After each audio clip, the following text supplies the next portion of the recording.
Začetek gradnje krožišča so prestavili zaradi nerešenih zemljiško-knjižnih zadev, ki jih morajo projektanti, ki jih dejansko plačuje in tudi organizira DRSC, se pravi Direkcija Republike Slovenije za ceste, urediti in potem bo na podlagi tega tudi izdano gradbeno dovoljenje.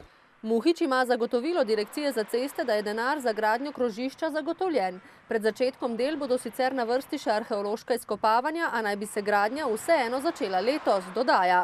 Ob ureditvi krožišča pa je predvidena zapora priključka na regionalno cesto na Lešnici, ki naj bi bil odprt zgolj za kolesarje in pešce.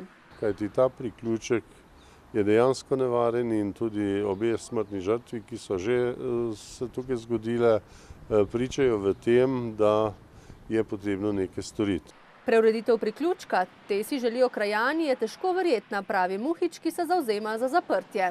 Hkrati pa je tudi podpisana pogodba med Direkcijo za ceste in pa Darsom ter Ministrstvom za promet, da se izvede rekonstrukcija ceste na celotnem področju od Lešnice do Kronovega.